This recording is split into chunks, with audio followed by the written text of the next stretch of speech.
Fatima was a bright and intelligent young woman who lived in a bustling city. She was known for her kindness, her sharp mind, and her love for learning. However, despite her many talents, Fatima had one fear that held her back: fear of speaking in public. Whenever she was asked to present in front of others, her hands would tremble, her voice would shake, and her mind would go blank. Fatima's fear of public speaking wasn't just a small concern. It was something that had affected her throughout her life. It prevented her from fully participating in class, speaking up in meetings, and sharing her ideas with others. She knew that if she didn't overcome this fear, it would continue to limit her opportunities and hold her back from reaching her full potential. Chapter 1: The Big Announcement. One day at work, Fatima's boss called her into his office. He had exciting news to share. "Fatima," he began, "you've been doing an incredible job, and we've decided to give you an opportunity to lead the presentation at our upcoming conference. This is a huge chance to showcase your skills and take your career to the next level." Fatima's heart skipped a beat. The conference was a major event, with hundreds of attendees, including important clients and executives. The thought of standing in front of so many people made her stomach churn with anxiety. "Thank you, sir," Fatima replied, trying to keep her voice steady. "I'm honored by the opportunity." But as she left the office, Fatima's mind was racing. How could she possibly stand in front of all those people and speak without panicking? The fear was so overwhelming that she considered turning down the opportunity. Deep down, she knew she couldn't let fear control her life any longer. Chapter 2: Seeking Help. Determined to overcome her fear, Fatima decided to seek help. She began by researching techniques to manage public speaking anxiety. She read articles, watched videos, and even bought books on the subject. One of the most helpful resources she found was a video series by a renowned public speaking coach named Sarah. Sarah's approach was different from anything Fatima had encountered before. Instead of focusing solely on techniques like deep breathing and visualization, Sarah emphasized the importance of understanding and confronting the root cause of the fear. Public speaking anxiety often stems from a fear of being judged, Sarah explained in one of her videos.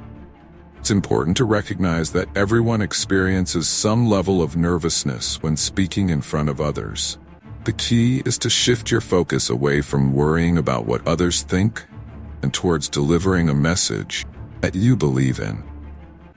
Inspired by Sarah's words, Fatima decided to reach out to her for personal coaching. Sarah agreed to work with her and scheduled their first session. Chapter 3: The Coaching Begins. When Fatima met Sarah in person, she immediately felt a sense of relief. Sarah was warm, approachable, and seemed to understand exactly what Fatima was going through. "Tell me, Fatima," Sarah began, "what is it about public speaking that scares you the most?" Fatima thought for a moment before replying. "I'm afraid of making mistakes," she admitted. "I'm worried that people will judge me if I say something wrong or if I forget what I'm supposed to say." Sarah nodded. "That's a very common fear, but I want you to remember something. No one is perfect, and everyone makes mistakes. The important thing is how you handle those mistakes. Instead of focusing on perfection, try to focus on connecting with your audience. They're there to hear what you have to say, not to judge you." Over the next few weeks, Sarah worked with Fatima on building her confidence. They practiced speaking in front of small groups, with Sarah providing feedback and encouragement. She taught Fatima techniques to calm her nerves, such as grounding exercises, positive self-talk, and the use of body language to convey confidence. Sarah also helped Fatima craft her presentation for the conference. They worked together to structure the content, making sure it was clear, engaging, and aligned with Fatima's personal style. The more they practiced, the more comfortable Fatima became with the material. Chapter 4: Facing the Fear. As the day of the conference approached, Fatima still felt nervous. but she also felt more prepared than ever before. She reminded herself of Sarah's advice. It wasn't about being perfect. It was about delivering a message she believed in. On the morning of the conference, Fatima arrived early to the venue. She took a deep breath as she walked onto the stage to test the microphone and familiarize herself with the space. The room was large, with rows of chairs stretching out as far as she could see. She could already imagine it filled with people, all eyes on her. But instead of letting the fear take over, Fatima focused on the positive. She had worked hard to prepare, and she knew that what she had to say was valuable. She reminded herself that she was not alone. She had the support of her colleagues, Sarah, and even the audience, who were there to learn and be inspired. As the time for her presentation approached, Fatima felt a wave of nervous energy, but she also felt a sense of determination. She knew this was her moment to conquer her fear and prove to herself that she could do it. Chapter 5: The Presentation. Conference hall was packed with attendees as Fatima took the stage. She felt a slight tremble in her hands, but she took a deep breath, smiled, and began speaking. At first, her voice was a little shaky, but as she continued, she found her rhythm. She focused on the message she wanted to convey, and as she did, fear started to melt away. She remembered to make eye contact, pause for effect, and to use her body language to emphasize key points. To her surprise, the audience was engaged and responsive. They nodded along, smiled, and even laughed at her anecdotes. As Fatima spoke, she felt a connection with the crowd, and it gave her the confidence to keep going. When she reached the end of her presentation, the room erupted in applause. Fatima felt a rush of relief and pride. She had done it. She had faced her fear and delivered a successful presentation. Chapter 6: Reflection and Growth. After the conference, Fatima received praise from her colleagues and even a few attendees who came up to thank her personally. She couldn't believe how far she had come in just a few weeks. Later, when she met with Sarah for a follow-up session, they reflected on the experience. "I'm so proud of you, Fatima," Sarah said. "You faced your fear head-on and came out stronger on the other side."